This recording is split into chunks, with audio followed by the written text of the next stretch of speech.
معزز سامعین کرام، گزشتہ جمعۃ المبارک کو ہم نے رسول اللہ صلی اللہ علیہ وآلہ وسلم کی شان رحمت للعالمین کے بارے میں گفتگو سماعت کی تھی کہ اللہ پاک نے آپ کو ساری کائنات کے لیے ایک بے مثال رحمت بنا کے بھیجا، اور اسی ضمن میں یہ عرض کی تھی کہ حضور کی رحمت للعالمین ہونے کا تقاضا یہ ہے کہ ہم بھی ایک دوسرے کے لیے رحمت کا باعث بنیں، ہم ایک دوسرے کے لیے خیر کا باعث بنیں۔ یہ حضور کے لائے ہوئے دین کی تعلیم۔ اسی موضوع کو تھوڑا سا آگے بڑھاتے ہوئے آج ہم یہ سمجھنے کی کوشش کریں گے کہ رسول اللہ صلی اللہ علیہ وآلہ وسلم لوگوں میں صلح کیسے کروایا کرتے تھے۔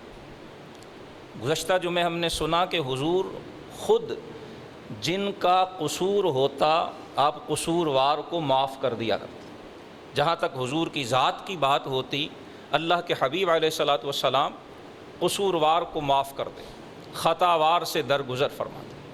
لیکن انسانی معاشرے میں رہتے ہوئے ظاہر ہے انسانوں کے درمیان چپقلش بھی ہوتی ہے، ناچاقی بھی ہو جاتی ہے، گفتگو کے اندر کمی بیشی بھی ہوتی ہے، بعض اوقات معاملات ہاتھا پائی اور لڑائی تک جا پہنچتے۔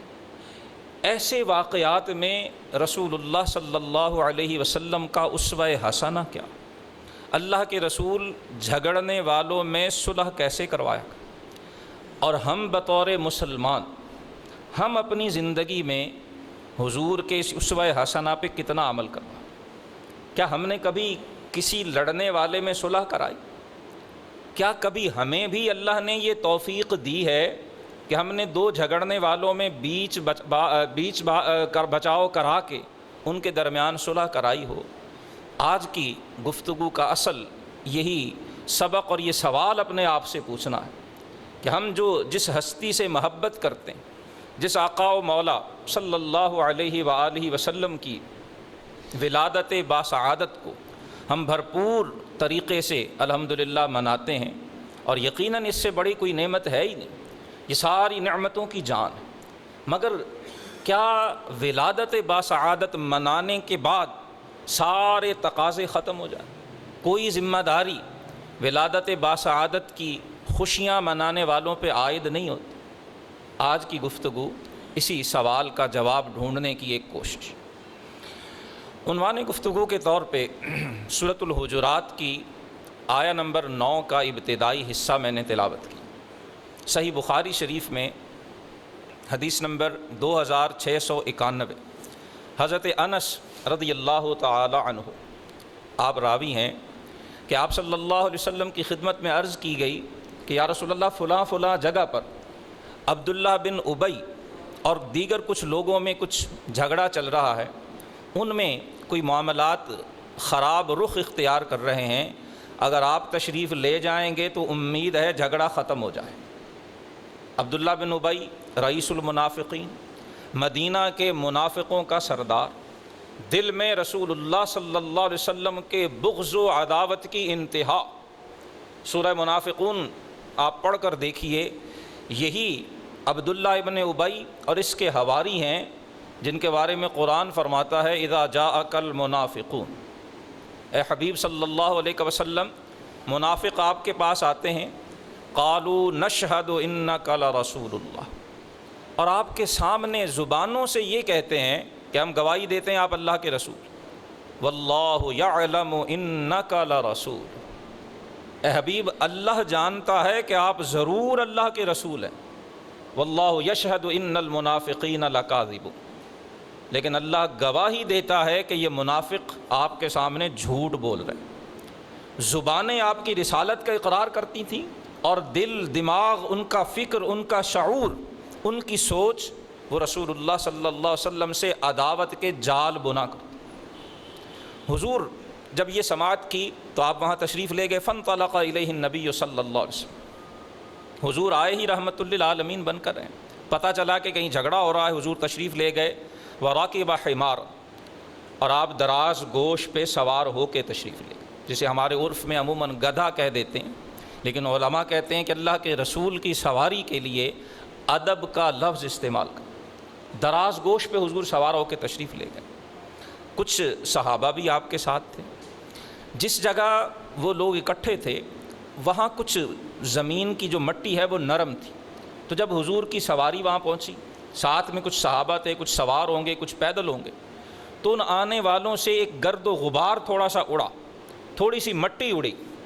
جب وہ مٹی اڑی تو قال عبداللہ بن ابی، اور یاد رکھیں محبت ہو یا نفرت، جہاں یہ ہوتی ہے وہاں اس کے آثار بھی نظر آ جاتے ہیں. اگر دل میں کسی کی محبت ہے تو اس کا اظہار بھی کبھی نہ کبھی ہو ہی جاتا، اور اگر معاملہ دوسرا ہے، ناپسندیدگی ہے، عداوت اور نفرت ہے، تو اس کا بھی کبھی نہ کبھی اظہار ہو ہی جاتا. حضور تشریف لائے ہیں، آپ کے آنے سے کچھ گرد و غبار اڑا ہے. عبداللہ بن ابی نے اپنے ناک پہ کپڑا رکھتے ہوئے، اور بخاری کی روایت کے الفاظ ہیں، کہا الیک عن، یہ گرد و غبار دور کریں مجھ سے. آذانی نتن حمار، آپ کی سواری کی بدبو سے مجھے اذیت ہوئی.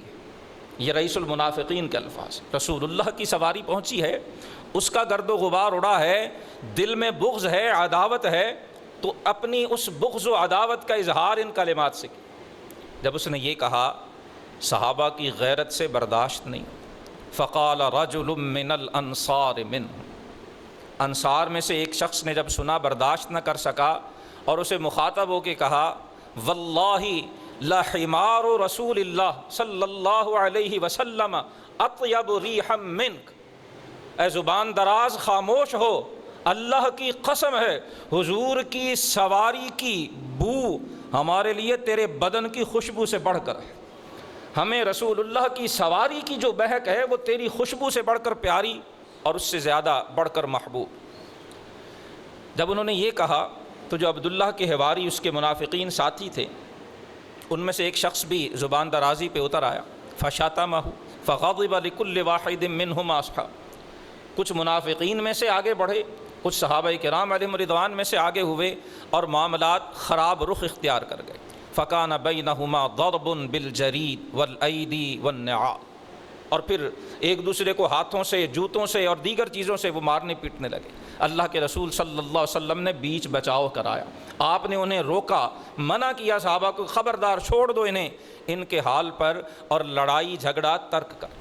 جب حضور نے صلح کرائی، حضرت انس کہتے ہیں فبلغنا انہا انزلت، اس موقع پر جب آپ علیہ الصلاۃ والسلام نے بیچ بچاؤ کرا کے ان کی زبان درازیوں کو نظر انداز کر کے ان کے درمیان صلح کروائی، تب اللہ پاک نے قرآن حکیم کی یہ آیت جو سورۃ الحجرات کی آیہ نمبر 9 ہے یہ نازل فرمائی کہ اگر مؤمنوں کی دو جماعتیں آپس میں جھگڑ پڑیں، وَإِن طَائِفَتَانِ مِنَ الْمُؤْمِنِينَ اقْتَتَلُوا، دونوں طرف، ایک طرف منافقین تھے لیکن ان میں سے کچھ لوگ مسلمان تھے سچے، مگر عبداللہ بن ابی کے قبیلے کی ہونے کی وجہ سے انہوں نے بھی دیگر مخلص صحابہ سے کچھ مار پیٹ اور کچھ زبان درازی ہوئی. اللہ رب العالمین نے اس حوالے سے فرمایا کہ اگر مومنوں کی دو جماعتیں آپس میں جھگڑ پڑیں، ان میں کوئی لڑائی ہو جائے، فاقتتلوا، وہ باہم دست و گریباں ہو جائیں، فاصلحوا بینہما، تو قرآن پڑھنے والوں ان کے درمیان صلح کرا دیا. اللہ کے رسول کا طریقہ صلح کرانا ہے، لڑائی کو مٹانا ہے، جھگڑے کو ختم کرنا ہے، فساد کا قلع قمع کرنا ہے، اور لوگوں میں امن و آشتی، لوگوں میں صلح، لوگوں میں صفائی اور لوگوں میں امن و محبت کو فروغ دینا، یہ رسول اللہ کا اسوہ حسنہ ہے. متعدد احادیث امام بخاری رحمہ اللہ نے ذکر فرمائی جس میں رسول اللہ صلی اللہ علیہ وآلہ وسلم کی سیرت عالیہ کے وہ روشن واقعات ہمارے سامنے آتے ہیں جن میں حضور لوگوں کے درمیان ہونے والے جھگڑے کو صلح صفائی سے ختم فرمانا. اور یہ صلح صفائی کرانا یہ اللہ پاک کو اور اللہ کے رسول کو اتنا پسندیدہ ہے کہ حضرت ام کلثوم بنت عقبہ وہ کہتی ہیں میں نے رسول اللہ صلی اللہ علیہ وسلم کو یہ فرماتے ہوئے سنا ہے کہ لیس الکذاب الذی یصلح بین الناس، کہ جو لوگوں کے درمیان صلح کرانے کے لیے اگر اسے کسی مصلحت کے تحت جھوٹ بولنا پڑے، حضور فرماتے ہیں وہ جھوٹ اس پر وبال نہیں ہوگا، اس جھوٹ کا اس پر گناہ نہیں ہوگا، وہ جھوٹا شمار ہی نہیں ہوگا جو اس لیے جھوٹ بول رہا ہے کہ لوگوں میں صلح ہو جائے۔ فینمی خیرا او یقول خیر، جب تک کہ اس کا مقصد کسی ایک فریق کو نقصان پہنچانا نہ ہو، کسی سے کوئی ذاتی مالی مفاد حاصل کرنا مقصود نہ ہو۔ اگر مقصود صرف صلح جوئی ہے تو اجازت دی جا رہی ہے، رخصت دی جا رہی ہے کہ جھگڑا مٹانے کے لیے، صلح کرانے کے لیے اگر کہیں حسب مصلحت، حسب ضرورت کوئی جھوٹ بھی بولنا پڑے تو اس کی اجازت۔ شارحین حدیث نے اس کی تشریح فرمائی، اور اس کی وجہ اس لیے پیش آئی کہ جھوٹ کو تو شرعاً سخت ناپسندیدہ سمجھا گیا، قرآن نے جھوٹوں پر اللہ کی لعنت فرمائی، اور یہاں یہ حدیث صحیح جو بخاری شریف میں 2692 نمبر حدیث، اس میں فرمایا کہ جو صلح کے لیے جھوٹ بولتا ہے وہ جھوٹا ہے ہی نہیں۔ شارحین حدیث فرماتے ہیں کہ اس کا مطلب یہ ہے کہ دو آدمیوں میں جھگڑا ہے، لڑائی ہے، باہم دوری اور اختلاف ہے، ایک شخص اس دوری کو ختم کرنے کے لیے، جھگڑا مٹانے کے لیے کسی کی عدم موجودگی میں کہتا ہے کہ یار جس دوست سے، جس بھائی سے، جس فلاں محلے دار سے تم بولتے نہیں ہو وہ تو تمہارے بارے میں بڑی اچھی رائے رکھتا ہے، میرے ساتھ کل بیٹھا تھا یا میری ملاقات ہوئی تو میں نے سنا وہ تو تمہارے بارے میں بڑے اچھے جذبات رکھتا۔ جب کسی کی غیر موجودگی میں کسی سے یہ کہا جائے کہ وہ تمہارے بارے میں اچھے جذبات رکھتا ہے تو انسانی نفسیات ہے کہ اس کا دل پہ اچھا اثر، دماغ پہ اچھا اثر ہوتا ہے، اور دل میں اس شخص کے لیے جگہ بن جاتی ہے جس کے بارے میں بتایا جائے کہ اس نے تمہاری غیر موجودگی میں تمہارے لیے اچھے جذبات کا اظہار۔ اس پس منظر میں اجازت دی گئی کہ اگر صلح کے لیے جھوٹ بھی بول لیا جائے تو اس میں بھی حرج نہیں۔ یوں ہی ایک اور حدیث میں جسے امام بخاری رحمہ اللہ نے ذکر فرمایا، حضور فرماتے ہیں کہ جب ہر روز سورج طلوع ہوتا ہے تو ہر روز انسان پر اس کے ہر جوڑ کے بدلے صدقہ کرنا لازم ہو جائے۔ انسانی جسم میں جتنے جوڑ ہیں، اور بعض شارحین نے لکھا ہے اطباء کی مشاورت سے کہ 360 جوڑ ہیں انسان کے بدن، اور جب ہر روز دن طلوع ہوتا ہے حضور فرماتے ہیں کل سلامہ علیہ صدقہ، ہر جوڑ پر ایک صدقہ کرنا لازم ہو جائے۔ اب وہ صدقہ کیا ہے؟ ہم عموماً سمجھتے ہیں کہ یہ صرف روپے دینا، پیسہ، رقم، مال دینا، صرف یہی صدقہ ہوتا ہے۔ رسول اللہ صلی اللہ علیہ وسلم نے اسے جنرلائز کر دیا، اسے عام کر دیا ہے۔ فرمایا نہیں، تم کسی کو اگر اچھی بات کہتے ہو یہ بھی صدقہ ہے، تم کسی کو بری بات کہنے سے رک جاتے ہو یہ بھی صدقہ ہے، تم راستے میں پڑی ہوئی کوئی نقصان دہ چیز الگ کر دیتے ہو، ہٹا دیتے ہو، یہ بھی صدقہ ہے۔ اور یہاں تک فرمایا کہ دو مسلمانوں کے درمیان صلح کروا دینا بھی صدقہ ہے۔ صدقہ کی ایک صورت گھر میں، خاندان میں، محلے میں، مسجد میں، بازار میں اگر کہیں دو لوگوں میں چپقلش ہے، اسے ختم کروانے والے کو بھی اللہ صدقے کا ثواب عطا۔ رسول اللہ صلی اللہ علیہ وآلہ وسلم کی بارگاہ میں ایک معاملہ پیش آیا، حضرت ربیع بنت نضر، اس حدیث کے راوی بھی حضرت انس ہیں، صحیح بخاری میں حدیث نمبر 2703۔ حضرت ربیع بنت نضر یہ ایک خاتون ہے، حضرت انس کے خاندان کی۔ فرماتے ہیں کہ کسی دوسری عورت سے، خاتون سے جھگڑا ہوا اور ربیع سے اس عورت کا دانت ٹوٹ گیا۔ جس خاتون کا دانت ٹوٹا تھا اس کے ورثاء حضور کی بارگاہ میں حاضر ہوئے، عرض کی یا رسول اللہ ہمیں قصاص، بدلہ دلوایا جائے، ربیع نے دانت توڑا ہے سو اس کا دانت بھی توڑا جائے۔ آپ صلی اللہ علیہ وسلم نے معاملہ سماعت کیا، اور سماعت فرمانے کے بعد فرمایا بالکل درست ہے، اگر تو تم اس کا تاوان، اس کا جو ہے وہ مالی بدلہ لینے پہ آمادہ ہو تو وہ تاوان دے دیا جائے، مالی جرمانہ دے دیا جائے، لیکن اگر تم وہ قبول نہیں کرتے تو پھر اس کا بدلہ وہ دانت ہی ہے۔ قرآن کا اعلان ہے السن بالسن، دانت کے بدلے دانت۔ جب یہ معاملہ پیش ہوا، حضرت انس بن نضر رضی اللہ تعالی عنہ، صحابی رسول ہیں، یہ بھی حاضر بارگاہ تھے، عرض کرنے لگے اتکسر ثنیۃ الربیع یا رسول اللہ، اے اللہ کے رسول کیا ربیع کا دانت توڑا جائے گا؟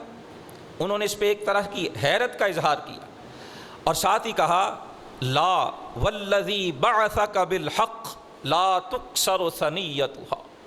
انس بن نضر صحابی رسول حضور کی موجودگی میں قسم کھا بیٹھتے ہیں، حضور اس ذات کی قسم ہے جس نے آپ کو حق دے کے بھیجا، والذی بعثک بالحق، اس رب کی قسم ہے جس نے آپ کو حق دے کے بھیجا ہے، ربیع کا دانت نہیں توڑا جائے۔ حضور سنتے ہیں، فرماتے یا انس کتاب اللہ القصاص، انس میں جو کہہ رہا ہوں یہ اللہ کی کتاب کا فیصلہ ہے، کتاب اللہ یا قصاص کا معاملہ جو ہے وہ فرماتی ہے، فیصلہ فرماتی ہے۔ اور یہ ہے کہ ورثاء اور جو لواحقین ہیں وہ مالی جرمانہ لینے پہ راضی ہو جائیں۔ جب یہ مالی جرمانہ لینے پہ راضی نہیں ہو رہے تو اب سوائے قصاص کے اور کوئی صورت نہیں۔ حضور یہ فرما رہے تھے فرضی القوم، وہ جو جس عورت کا دانت ٹوٹا تھا اس کے لواحقین نے عرض کی یا رسول اللہ ہم دانت توڑنے اور قصاص کو معاف کرتے ہیں، ہم مالی جرمانہ لینے پہ راضی ہو گئے۔ کچھ دیر پہلے حضور نے فرمایا تو وہ نہیں مانے۔ حضرت انس بن نضر نے قسم اٹھا کے عرض کی، حضور انہیں سمجھا رہے ہیں، وہ رسا مان گئے۔ اب ہوا کیا؟ یہ بخاری شریف کی حدیث نمبر 2703 ہے۔ رسول اللہ صلی اللہ علیہ وسلم نے ملاحظہ فرمایا، فقال النبی صلی اللہ علیہ وسلم، اللہ کے نبی صلی اللہ علیہ وسلم نے فرمایا، ان من عباد اللہ من لو اقسم علی اللہ لابر، فرمایا لوگو اللہ کے بندوں میں سے کچھ وہ ہیں کہ اگر اللہ کے بارے میں کوئی قسم اٹھا لیں اللہ ان کی قسم کو ٹوٹنے نہیں دیتا۔ وہ اللہ کو اتنے محبوب ہوتے ہیں، وہ اللہ کو اتنے پیارے ہوتے ہیں کہ رب العزت جل وعلا ان کی قسم ٹوٹنے نہیں دیتا، لوگوں کے دلوں کو بدل دیا کرتا۔ فرمایا یہی ربیع کے جس کا اس نے دانت توڑا تھا اس کے ورثاء تھوڑی دیر پہلے تک جرمانہ لینے پہ راضی نہیں تھے، اس انس نے قسم اٹھائی ہے اور اللہ نے انس کی اپنی بارگاہ میں جو ان کا قرب، جو مقام ہے، اس کی وجہ سے ان ورثاء کے دلوں کی سوچ کو بدل دیا۔ فرمایا اللہ کے بندوں میں سے کچھ وہ ہوتے ہیں کہ اگر اللہ کے بارے میں قسم اٹھا لیں اللہ ان کی قسم کو ٹوٹنے نہیں دیا کرتا، اللہ ان کی قسم کو پورا کیا کرتا ہے اور لوگوں کی سوچ کو بدل دیا کرتا۔ رسول اللہ صلی اللہ علیہ وسلم نے اجازت دی اور ان کے درمیان صلح ہو گئی اور ربیع کا دانت بھی نہیں توڑا گیا۔ بہت سے ایسے واقعات اور احادیث ہیں جن میں حضور نے قرض خواہ اور مقروض کے درمیان بھی صلح کرائی۔ آج ہمارے معاشرے کا بھی بدقسمتی سے ایک بڑا سلگتا ہوا مسئلہ قرض کا مسئلہ بھی۔ قرض کے لین دین میں ہم شدید بے احتیاطی کے مرتکب ہوتے ہیں۔ شریعت مطہرہ اس حوالے سے بڑی واضح ہے، بڑی دو ٹوک ہے۔ یاد رکھ لیجئے جو حقوق العباد ہیں، جو بندوں کے حق ہیں، وہ جب تک بندہ معاف نہ کرے اللہ بھی معاف نہیں کرتا۔ اللہ کے رسول صلی اللہ علیہ وآلہ وسلم کی سیرت عالیہ اس پہ بڑی واضح اور روشن، اور کوشش کرنی چاہیے کہ زندگی میں یہ قرض والا معاملہ طے ہو جائے۔ سب سے پہلے تو سمجھیں اللہ اور اللہ کے رسول نے قرض لینے کو پسند نہیں فرمایا۔ ہاں انسانی زندگی ہے، ضرورت پڑتی ہے، اسے حرام بھی نہیں فرمایا، ناجائز بھی نہیں فرمایا، رستہ کھلا رکھا ہے، لیکن حتی الامکان جہاں تک ممکن ہو قرض لینے سے بچنا چاہیے، اور اگر لیا ہے تو پھر اسے لوٹانے کو سب سے پہلی ترجیح بنانا چاہیے۔ آپ صلی اللہ علیہ وآلہ وسلم ایک بار تشریف فرما ہیں، ام المومنین سیدہ طیبہ طاہرہ عائشہ صدیقہ بنت صدیق رضی اللہ تعالی عنہا وعن ابیہا، آپ راویہ ہیں۔ امام بخاری نے صحیح بخاری کی کتاب الصلح میں حدیث نمبر 2705 یہ درج فرمائی۔ حضرت عائشہ فرماتی کہ حضور میرے حجرے میں تھے، اور حضرت عائشہ کا حجرہ مسجد نبوی سے متصل تھا، جہاں رسول اللہ صلی اللہ علیہ وآلہ وسلم کا روضہ منورہ ہے، اللہ کے حبیب آرام فرما ہے، وہ حجرہ عائشہ۔ حضرت عائشہ فرماتی حضور حجرے میں تھے اور اچانک سمع رسول اللہ صلی اللہ علیہ وسلم صوت خصوم بالباب، دروازے کے باہر سے دو لوگوں کے جھگڑنے کی آواز آئی، عالیۃ اصوات، بلند آواز سے دو لوگ ایک دوسرے سے جھگڑ رہے ہیں۔ وَإِذَا أَحَدُهُمَا يَسْتَوْضِعُ الْآخَرَ وَيَسْتَرْفِقُهُ فِي شَيْءٍ، ایک شخص دوسرے سے کہہ رہا ہے کہ یار میں یہ ساری رقم نہیں دے سکتا، میری گنجائش نہیں بنتی ہے، میرے حالات ٹھیک نہیں ہیں، میرا قرض تھوڑا کم کر۔ اور فرمایا دوسرا شخص کہہ رہا ہے واللہ لا افعل، اللہ کی قسم ہے میں تو ایک پائی بھی نہیں چھوڑوں۔ دونوں کی گفتگو ہے، ایک مطالبہ کر رہا ہے اور جو مقروض ہے وہ منت کر رہا ہے، وہ ترلے کر رہا ہے کہ میرا کچھ قرضہ کم کر دو، میں سارا نہیں چکا سکتا۔ اور جو قرض خواہ ہے وہ بڑی درشتگی سے، بڑی سختی سے، واللہ لا افعل، اللہ کی قسم ہے میں ایک پائی بھی نہیں چھوڑوں۔ اللہ کے رسول سن رہے ہیں۔ آپ صلی اللہ علیہ وسلم فخرج علیہما رسول اللہ صلی اللہ علیہ وسلم، حضور حجرہ عائشہ سے باہر تشریف لے۔ یہاں یہ بھی سمجھ لیجئے اس ماہ ولادت میں، ماہ میلاد میں صاحب میلاد کا طریقہ یہ ہے کہ دو لوگوں میں جھگڑے کی آواز سنیں تو باہر نکل کے دیکھ لیا کر، دروازے بند کر کے اندر پڑے رہنا کہ لگے رہے مجھے کیا، لا تعلقی کا رویہ اختیار کر لینا، کسی کو تکلیف میں دیکھ کر آنکھیں بند کر لینا، کان لپیٹ لینا، یہ رحمت للعالمین کا اسوہ نہیں ہے، یہ رسول اللہ صلی اللہ علیہ وسلم کا طریقہ مبارکہ نہیں ہے۔ حضور حجرے میں آرام فرما نہیں رہے، جھگڑنے کی آواز آئی ہے، گھر سے باہر تشریف لائے، اور پھر آ کر رسول اللہ صلی اللہ علیہ وسلم کو جلال آیا، اور جلال کے انداز میں فرمایا این المتعلی علی اللہ لا یفعل المعروف، فرمایا کون ہے جو اتنا جری ہے کہ قسم اٹھا کے کہتا ہے کہ وہ نیکی کا کام نہیں کرے گا۔ یعنی حضور نے سن لیا کہ مقروض کمزور ہے، مالی استطاعت نہیں رکھتا، پورا قرضہ نہیں چکا سکتا، وہ قرض خواہ سے قرضے میں کچھ کمی کا مطالبہ کر رہا ہے، اور قرض خواہ بڑی سختی سے قسم اٹھا کے کہہ رہا ہے کہ وہ قرض معاف کچھ بھی اس میں سے نہیں چھوڑے گا۔ اور کسی کے قرض میں سے کچھ چھوڑ دینا جب خود استطاعت ہو، گنجائش ہو، یہ بڑی نیکی کا کام، یہ صدقے سے بھی زیادہ ثواب کا کام۔ حضور کو تھوڑا جلال آ گئے، پوچھا وہ شخص کون ہے تم میں سے جو قسم اٹھا کے کہہ رہا ہے کہ وہ نیکی کا کام نہیں کرے گا؟ فقال، حضرت عائشہ کہتی ہے جس شخص نے کہا تھا اس نے کہا انا یا رسول اللہ، اللہ کے رسول یہ جملہ میری زبان سے ادا ہوا ہے۔ حضور نے صرف پوچھا ہے بھائی، کہا کچھ بھی نہیں ہے، لیکن صحابہ وہ مزاج شناس نبوت تھے، رسول اللہ کے جملوں کو سمجھنا تو دور کی بات ہے، وہ تو رسول اللہ کے چہرے کے تاثرات کو بھی سمجھ جایا کر، وہ رسول اللہ کی ناراضگی اور رسول اللہ کی خوشی کو حضور کے چہرے کے تاثرات سے بھانپ لیا کر۔ وہ صحابہ تھے، اور ہمیں حضور کا صریح حکم سنایا جاتا ہے اور ہم ماننے پہ آمادہ نہیں، ہمیں قرآن کی واضح آیت پڑھ کر سنائی جاتی ہے اور ہم سننے کے روادار نہیں۔ کیا محبت انہیں تھی کہ جو چہرے کے تاثرات بھانپ کر اپنے فیصلے بدل لیا کرتے تھے، وہ محبت کرنے والے تھے، یا میں ہوں کہ جسے قرآن پڑھ پڑھ کے بتایا جاتا ہے کہ دن میں 5 بار نماز فرض ہے، صرف رمضان میں فرض نہیں ہے، ساری زندگی فرض ہے، وہ ربیع الاول کے مہینے میں بھی فرض ہے، اور میرا پھر بھی فجر پہ مسجد آنے کو دل نہیں کرتا، اور کہتا میں یہ ہوں کہ مجھے سب سے بڑھ کر محبت۔ میرے بھائیوں، سوچنے کا مقام ہے، کیا صرف جھنڈے اور جھنڈیاں لگا لینا، صرف گھروں کو روشن کر لینا، جلوس اور جلسے، کیا صرف یہی محبت رسول؟ خدا کے لیے جاگیے، خدا کے لیے آنکھیں کھولیے، یہ محبت رسول کا حتمی تقاضا نہیں ہے، یہ تو صرف اس کا ایک اثر ہے، اس کی ایک علامت ہے۔ محبت کیا ہے کہ محب کی زبان سے نکلے ہوئے کلمات تو بڑی بات ہے۔ آج میرا وہ بھائی، میری وہ بہن جو نماز نہیں پڑھتی، اس حدیث کو سنے تو صحیح، رسول اللہ نے صرف کہا ہے این المتعلی علی اللہ لا یفعل، وہ کہاں ہے جو کہتا ہے قسم اٹھا کے کہ میں نیکی نہیں کروں گا، صرف پوچھا ہے، اور صحابی رسول بھانپ گئے مراد رسول کیا ہے۔ صحابہ حضور کے چہرے سے مراد بھانپ جائیں، اور ہمیں علماء پڑھ پڑھ کر سنائیں کہ حضور دنیا سے جانے لگے تو ایک ہی بات کہی تھی، الصلاۃ، میری امت نماز کا خیال رکھنا، جب نماز ضائع کرو گے کہیں کے نہیں رہ جاؤ گے۔ آج بڑے بڑے تھنک ٹینکس ہیں، مسلمان کیوں پسماندہ ہیں، مسلمان کیوں پیچھے ہیں، وجہ کیا ہے؟ کاش ہم اللہ کے رسول کی بات مانتے ہو، کاش ہم صرف محبت کے دعوے نہ کرتے ہوتے، کبھی محبوب سے پیار کیا بھی ہوتا۔ یہ پیار نہیں ہے صرف دعوے کر دیں۔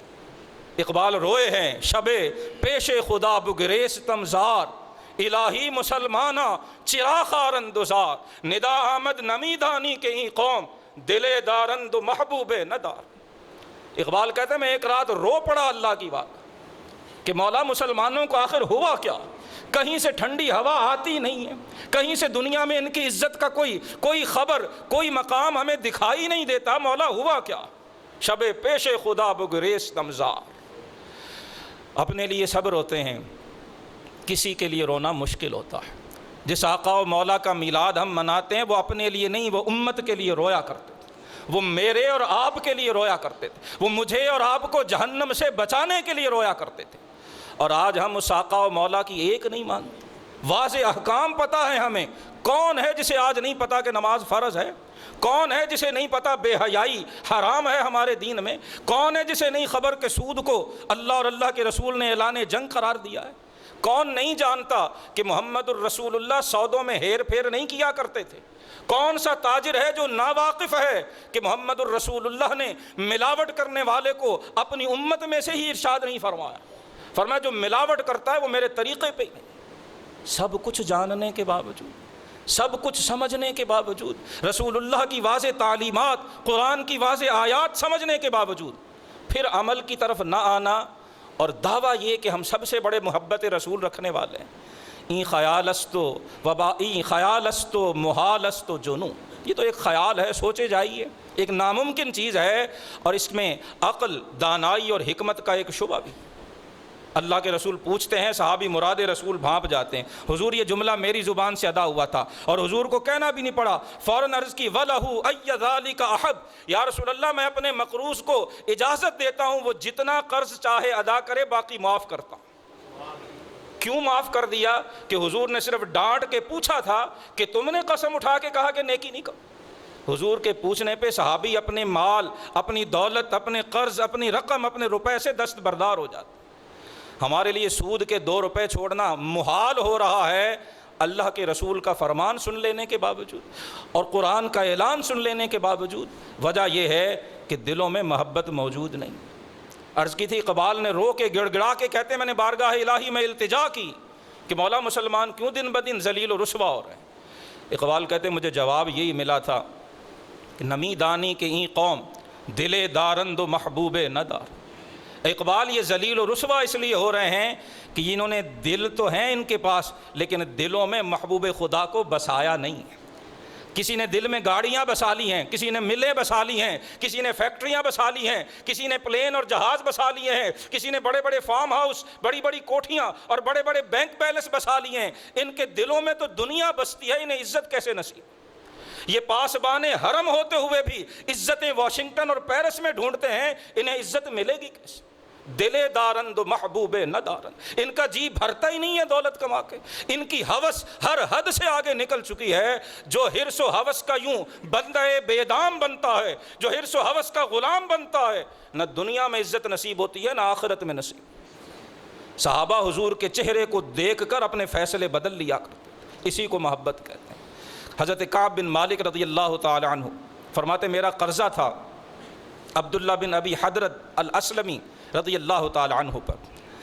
میری ان سے ملاقات ہوئی، میں نے ان سے تقاضا کیا حتی ارتفعت اصواتہما، وہ قرض ادا کرنے کی پوزیشن میں نہیں تھے، انہوں نے عذر پیش کیا، میں نے بار دیگر تقاضا کیا، ہماری تکرار ہوئی، آوازیں بلند ہوئیں، فمر بہم النبی صلی اللہ علیہ وسلم، حضور بھی وہاں سے گزرے، دونوں کو دیکھا کہ کچھ تکرار ہو رہا ہے۔ پہلے بھی کہا، دوبارہ عرض کرنا چاہتا ہوں کہ آج ہم بے حس ہو چکے ہیں، گھر میں اولاد آپس میں ایک دوسرے سے منہ جو ہے وہ بول چال بند ہے، منہ پھیر لیتے ہیں ایک دوسرے کو، ماں اور باپ لا تعلق ہو چکے۔ بے حسی کا عالم یہ ہے کہ ماں اور باپ اولاد میں صلح نہیں کروا رہے، اور جس محبوب خدا کا، جس محمد مصطفیٰ کا، جس رحمت للعالمین کا میلاد مناتے ہیں، وہ تو رستے سے گزر رہے ہوں، جھگڑا کرنے والے دکھائی دیں، وہ رک جایا کرتے، وہ رک کے جھگڑے کو مٹانے کی کوشش کیا کرتے۔ اور ہم اپنے گھر کے جھگڑوں سے بے حس ہو چکے ہیں، لا تعلق ہو چکے ہیں، میرا میٹر چل رہا ہے، مجھے کسی سے کوئی غرض نہیں۔ یہ ہمارے دین کا پیغام نہیں ہے، یہ رحمت للعالمین کا پیغام نہیں ہے۔ رحمت للعالمین تو دنیا میں انس و محبت، امن و آشتی، صلح اور صفائی کو فروغ دینے کے لیے۔ حضور گزر رہے ہیں، دیکھا کہ 2 لوگ قرض کے بارے میں جھگڑ رہے ہیں، حضور رک گئے، سماعت کیا، سنا کہ کعب بن مالک نے لینا ہے اور دینے والا دینے کی پوزیشن میں نہیں۔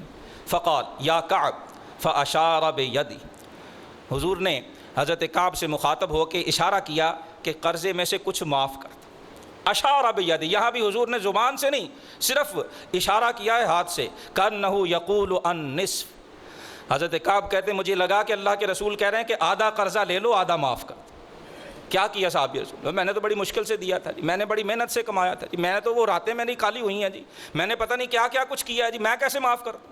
نہیں، انہوں نے مال کو نہیں دیکھا، اس کی ویلیو کو نہیں دیکھا، اشار بیدی، انہوں نے دست مصطفیٰ کو دیکھا کہ یہ اشارہ کر کون رہا ہے۔ صحابہ جانتے تھے کہ مال ایک بار نہیں لاکھ بار کمایا جا سکتا ہے، اور رضائے محمد جسے نصیب ہو گئی اسے دونوں جہانوں میں کوئی کمی رہتی نہیں۔ وہ اللہ اور اللہ کے رسول کی رضا کو مال پہ فوقیت دیتے تھے، ہمارا مسئلہ یہ ہو گیا ہم مال کو دین پر فوقیت دینے لگ گئے۔ حضرت کعب نے جب یہ سنا فَأَخَذَ نِصْفَ مَالِي، آدھا قرض لیا، وَتَرَكَ نِصْفًا، اور بقیہ آدھا کہا میں نے رسول اللہ کے صدقے معاف کر دیا، حضور نے کہا ہے میں نے معاف کر دیا۔ حضرت جابر بن عبداللہ رضی اللہ تعالیٰ عنہ کا واقعہ، یہ بھی صحیح بخاری کی روایت ہے، 2706 نمبر حدیث ہے، اور آخری حضرت جابر والی 2709 ہے۔ حضرت جابر بن عبداللہ فرماتے میرے والد عبداللہ کا انتقال ہوا، غزوہ احد میں شہید ہوئے تھے ان کے والد، فرماتے قرضہ چھوڑ کر گئے۔ پھر سن لیجئے، پہلے بھی عرض کیا، غزوہ احد میں شہید ہونے والوں کا قرضہ بھی معاف نہیں ہوا ہے، چکایا گیا ہے، دیا گیا ہے۔ جنہوں نے بارگاہ الہی میں جان دی ہے قرض ان کا بھی چکایا گیا۔ اور آج میں چاہتا ہوں کہ میں قرضہ ادا نہ کروں، اپنی ساری میری ضرورتیں ہی نہیں، میری آسائشیں بھی کم نہ ہوں، اور جو مقروض ہیں وہ بھلے تھانے میں جا کے FIR درج کرواتے رہیں، چیک باؤنس ہوتے رہیں، مجھے کوئی پرواہ نہیں۔ مت کیجئے پرواہ، لیکن پھر بھول جائیے کہ کبھی سکون کی نیند بھی نصیب ہو جائے، پھر بھول جائیے کبھی اللہ اور اللہ کے رسول کی رضا بھی نصیب ہو جائے گی۔ حضرت جابر بن عبداللہ کے والد میدان احد میں شہید ہوتے ہیں، اور بہت سے لوگوں کا قرضہ دینا ہے، اور جو کھجوریں تھیں، باپ کا جو باغ تھا اس کا جو پھل اترا، جو فصل کھجوروں کی آئی، اسے آپ نے، حضرت جابر کہتے ہیں میں نے قرض خواہوں سے کہا کہ یار جتنی فصل ہے وہ لے لو اور میرے باپ کا قرض معاف کر دو، لیکن وہ راضی نہیں ہوئے۔ انہوں نے کہا نہیں، ہمیں جتنا ہم نے دیا تھا ہمیں پورا قرضہ چاہیے، ہم اس سے کم نہیں لے سکتے۔ کہتے میں رسول اللہ صلی اللہ علیہ وسلم کی خدمت میں آیا اور آ کر عرض کی کہ حضور ایسے والد ہیں، غزوہ احد میں شہید ہوئے ہیں، قرضہ ہے، جو باغ سے پھل اترا ہے وہ کم ہے، قرضہ زیادہ ہے۔ قرض خواہوں کو تجویز دی گئی ہے کہ یہ جتنا پھل ہے یہ سارا لے لو اور قرض اپنا ختم کر دو، وہ راضی نہیں ہوتے۔ اللہ کے رسول نے کیا کیا؟ کیا فرمایا کہ نہیں بھی کسی کو قرضہ نہیں ملے گا، یہ تو غزوہ احد کا شہید ہے، اس کا قرض کون لے گا؟ ایسا نہیں فرمایا۔ شہادت کا معاملہ الگ ہے، قرض کا معاملہ الگ ہے۔ صحابی رسول ہیں، شہید غزوہ احد ہیں، اور اس کے باوجود اللہ کے رسول کو جب عرض کی جاتی ہے کہ حضور قرض خواہ مان نہیں رہے، حضور نے قرض خواہوں کو برا بھلا نہیں کہا، حضور نے قرض کا مطالبہ کرنے والوں کو سرزنش نہیں کی ہے۔ حضرت جابر سے فرمایا اچھا یوں کرو، کھجوریں ڈھیر کرو، قرض خواہوں کو بلاؤ اور پھر مجھے آ کے بتانا۔ قرضہ اہم ہے، قرضہ اہم ہے، قرضہ اہم ہے۔ رسول اللہ صلی اللہ علیہ وسلم تشریف لائے تھے، جابر نے کھجوریں اکٹھی کی، حضور کی عرض کر دی گئی، فرماتے حضرت اللہ کے رسول صلی اللہ علیہ وسلم تشریف لائے اور آپ کے ساتھ ساتھ سیدنا ابو بکر اور سیدنا عمر بھی تھے۔ فرماتے فجلس علیہ، ڈھیر لگا ہوا ہے، اللہ کے رسول وہاں تشریف فرما ہوئے، ودعا بالبرکہ، صحیح بخاری کی حدیث نمبر 2709 ہے۔ حضرت جابر ہیں، پھل اتارا ہے، اندازہ ہے کہ پھل کم ہے، قرض خواہوں کا قرض زیادہ ہے، یہ پورا نہیں ہوگا۔ حضور کی بارگاہ میں عرض کرتے ہیں، حضور تشریف لائے ہیں اور آ کر دعا بالبرکہ، حضور نے برکت کی دعا مانگی۔ اور بعض روایات میں کہ حضور نے اس چکر، وہ جو ڈھیر تھا اس کے ارد گرد چکر لگایا، اور چکر لگا کے پڑھا جو اللہ نے آپ کو فرمایا، آپ نے پڑھا۔ حضور نے دعا مانگی، اور دعا مانگنے کے بعد جابر سے فرمایا ادعو غرماءک، سارے قرض خواہوں کو بلا لو، فاوفہم، اور تول تول کے جتنا جس کا ہے اس کا قرضہ ادا کرو۔ حضرت جابر کہتے ہیں میں نے ایک ایک قرض خواہ کو بلایا، فما ترکت احدا لہ علی ابی دین، کوئی ایک قرض خواہ بھی مدینہ میں جس سے بھی میرے باپ نے قرضہ لیا تھا میں نے کسی کو نہیں چھوڑا، سب کو بلایا اور ایک ایک کو اس کا پورا قرض ادا کر دیا۔ کہتے سب کا قرضہ چکانے کے بعد بھی 13 وسق، کئی من کھجوریں جو ہے وہ بچ گئی۔ فرماتے میں حضور کی بارگاہ میں حاضر ہوا اور حاضر ہو کر عرض کی کہ یا رسول اللہ جو کھجوریں مجھے لگ رہا تھا کہ قرض کی ادائیگی کے لیے کافی نہیں ہوں گی، حضور وہ سب کا قرضہ دینے کے بعد بھی کئی من بچ گئی ہیں۔ فضحک النبی صلی اللہ علیہ وسلم، حضور نے سنا تو حضور مسکرائے، اور بخاری کی حدیث میں فقال فرمایا ائتی ابا بکر و عمر فاخبرہما، جابر جاؤ ابو بکر کے پاس بھی اور عمر کے پاس بھی جاؤ اور انہیں جا کے بتانا کہ آج میرے گھر میں کیا ہوا ہے۔ وہ جو کھجوریں پوری نہیں ہو رہی تھیں، حضور کی دعا کی برکت سے وہ قرضہ بھی چکا دیا گیا اور منوں کے من بچ بھی گئی۔ حضرت جابر کہتے ہیں میں حضور کے حکم کے مطابق دونوں کے پاس آیا، اور جب آ کر بتایا، سیدنا ابو بکر و عمر عرض کرتے ہیں لقد علمنا اذ صنع رسول اللہ صلی اللہ علیہ وسلم، جابر آپ اب بتا رہے ہیں، ہم اسی وقت سمجھ گئے تھے جب رسول اللہ نے دعا مانگی تھی کہ اب دستے محمد اٹھ چکے ہیں، اب تمہارا قرض ہی ادا نہیں ہوگا، اللہ تمہیں کبھی کمی نہیں آنے دے گا۔ یہ رسول اللہ کی دعا کی برکت۔ لیکن اس کے ساتھ ساتھ عرض کی، اس سے یہ بھی پتہ چلتا ہے کہ قرض شہید کا بھی معاف نہیں ہوتا۔